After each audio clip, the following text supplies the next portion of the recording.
नमस्ते, मैं हूं प्रदीप शुक्ला। स्वागत है आपका अपने चैनल स्टडी विद प्रदीप पे। दोस्तों, जैसा कि आप लोग जानते हैं कि हम लोग जीएस 2020 में प्रत्येक दिन कितने 20 क्वेश्चन करते हैं। दो एक दिन से नेटवर्क की प्रॉब्लम की वजह से आपकी लाइव क्लास नहीं हो पा रही है, लेकिन ये वीडियो आपको ज़रूर मिलेंगे।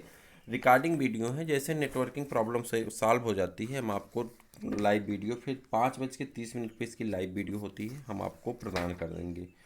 दोस्तों, जहाँ तक क्वेश्चन की बात है तो आज हम लोग पढ़ेंगे बौद्ध धर्म के द्वितीय पार्ट को। बौद्ध धर्म के पहले पार्ट के 25 क्वेश्चन हम लोग कर चुके हैं, तो ये दूसरा पार्ट हम लोगों को पढ़ना है। 20 क्वेश्चन के बाद से 21वें क्वेश्चन से 20 क्वेश्चन हम लोग कर चुके हैं। तो चलिए स्टार्ट करते हैं अपने इस श्रृंखला को। बौद्ध धर्म के विषय में कौन सा कथन सही है। अब आप देखिए यहाँ पे लिखा गया कौन सा कथन सही है। अब यहाँ पे कई कथन दिए गए हैं, उसमें से आपको चूज करके बताना है कि कौन सा सही है। उसने वर्ण एवं जात को अस्वीकार नहीं किया। उसने वर्ण और जात को अस्वीकार नहीं किया। देखिए यहाँ पे अस्वीकार नहीं किया, याद रखिएगा। उसने ब्राह्मण वर्ग की सर्वोच्च सामाजिक सामाजिक कोट की चुनौती दी और उसने कुछ एक शिल्पों को निम्न माना। तो चलिए इसका आंसर बताइए। तो इसमें जो है ये तीनों क्या हैं, इसके सही हैं। सही उत्तर चुनना है, तो तीनों क्या हैं, सही हैं। कुछ शैलकृत बौद्ध गुफाओं को चैत्य कहते हैं, जबकि अन्य को विहार। दोनों में क्या अंतर है। चैत्य और विहार में अंतर पूछ रहा है। जो बौद्ध धर्म होते हैं उसमें चैत्य का क्या अर्थ होता है और विहार का क्या अर्थ होता है, तो दोनों के बारे में पूछ रहा है। तो आपको बताना है कि चैत्य और विहार में क्या अंतर है। तो आप जानते हैं कि चैत्य को क्या कहते हैं, पूजा घर कहते हैं। चैत्य को क्या कहते हैं, पूजा घर कहते हैं।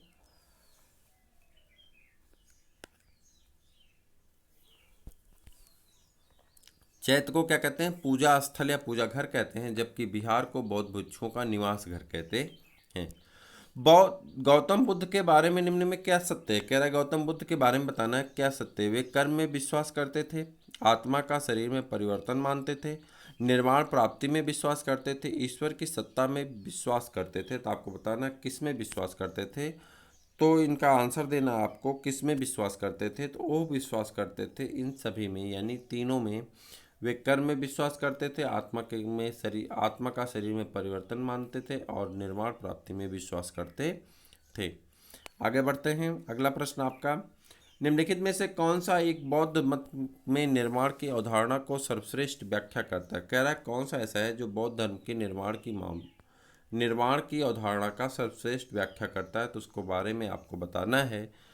त्रिशूला रूपी अग्नि का समन, स्वयं की पूर्ण आसक्तिहीनता, परमानंद एवं विश्राम की स्थिति, धारणतीता मानसिक अवस्थित। बताना है आपको कि इसमें कौन सा सही है। तो इसमें जो आपका सही त्रिशूला रूपी अग्नि का समय। और भारतीय कला में बुद्ध के जीवन की किस घटना का चित्रण मृग सहित चक्र द्वारा किया गया। मृग सहित चक्र द्वारा किया गया है। तो प्रथम उपदेश जो इन्होंने सारनाथ में दिया था, प्रथम उपदेश जो सारनाथ में दिया गया था, उसे मृग सहित चक्र के रूप में प्रदर्शित किया गया है। निम्नलिखित में से कौन सा बौद्ध पवित्र स्थल निर्जना नदी के तट पर। निर्जना नदी के तट पे कौन सा स्थल है। तो आप जानते हैं बोध गया है, जहाँ पे महात्मा बुद्ध को ज्ञान की प्राप्ति हुई थी। बोध गया में महाबोधि मंदिर बनाया गया, जहाँ बोध गया में महाबोधि मंदिर बनाया गया, जहाँ आपको बताना है जहाँ पे क्या होता है। तो आपको इसका आंसर देना है जहाँ पे क्या है, गौतम बुद्ध को ज्ञान प्राप्त हुआ था। गौतम बुद्ध को क्या हुआ था, ज्ञान प्राप्त हुआ था। अशोक अशोक राम विहार निम्नलिखित में से किस स्थान पर स्थित है। अशोक राम विहार आपको बताना, अशोक राम विहार। तो आप जानते हैं अशोक राम विहार कहाँ है, जल्दी से बताइए। अशोक राम विहार, अशोक राम विहार, अशोक राम विहार पाटलिपुत्र में है। उसके बाद वह स्तूप स्थल जिसका संबंध भगवान बुद्ध के जीवन की किस घटना से नहीं रहा है, उसके बारे में बताना है। वह स्तूप स्थल जिसका संबंध भगवान बुद्ध के जीवन की किसी घटना से नहीं रहा है, उसके बारे में बताना है। यानी ऐसा स्तूप जो भगवान बुद्ध से संबंधित नहीं है, तो उसके बारे में बताएंगे। तो आप कहेंगे सांची का स्तूप भगवान बुद्ध की घटना से संबंधित नहीं है। विश्व का सबसे ऊंचा कहा जाने वाला विश्व शांति स्तूप, विश्व का सबसे ऊंचा कहा जाने वाला विश्व शांति स्तूप बिहार कहाँ पर स्थित है। तो इसके बारे में आपको बताना है कि विश्व का सबसे शांति वाला विश्व शांति स्तूप कहाँ पर है, सबसे ऊंचा शांति स्तूप है। तो कहाँ पे है, राजगीर में है। राजगीर में है। कहाँ पे है, राजगीर, शायद बिहार में, मिला लीजिएगा, बिहार में है। बुद्ध के 80 फुट वाली बड़ी प्रतिमा को बोध गया में है बुद्ध की 80 फुट बड़ी प्रतिमा जो बोध गया में है निर्मित की गई, किससे निर्मित की गई आपको बताना है। किससे निर्मित की गई है इसके बारे में आपको आंसर देना है। जापानियों के द्वारा। किससे निर्मित की गई? जापानियों के द्वारा। निम्नलिखित में से किसे एशिया के ज्योतिपुंज के तौर पर जाना जाता है? एशिया के ज्योतिपुंज के तौर पर जाना जाता है किसे? तो आप बताएंगे गौतम बुद्ध को। लाइटेंट ऑफ एशिया गौतम बुद्ध को कहा जाता है।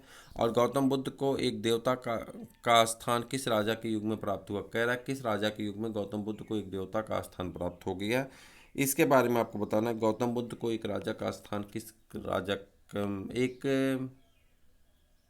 देवता का स्थान किस राजा के रूप में, किस राजा के युग में प्राप्त हुआ? तो कनिष्क के। और देश में निम्न में से किसने मूर्त पूजा की नींव रखी थी? देश में निम्न में से किसने मूर्त पूजा की नींव रखी थी? तो आपको बताना है मूर्त पूजा की नींव किसने रखी थी? बौद्ध धर्म में रखी थी। मूर्त पूजा का किसने रखा था? बौद्ध धर्म ने। एक सेकेंड एक सेकेंड एक सेकेंड। अगला है निम्नलिखित में से पहले किस मानव प्रतिमा की पूजा किया गया वह थी? जिस मानव कह रहा है सबसे पहले किस मानव की प्रतिमाओं की पूजा की गई थी वह कौन सी थी? तो इसको बताना है कौन सी मानव प्रतिमा की पूजा सबसे पहले की गई थी। तो किसकी की गई थी?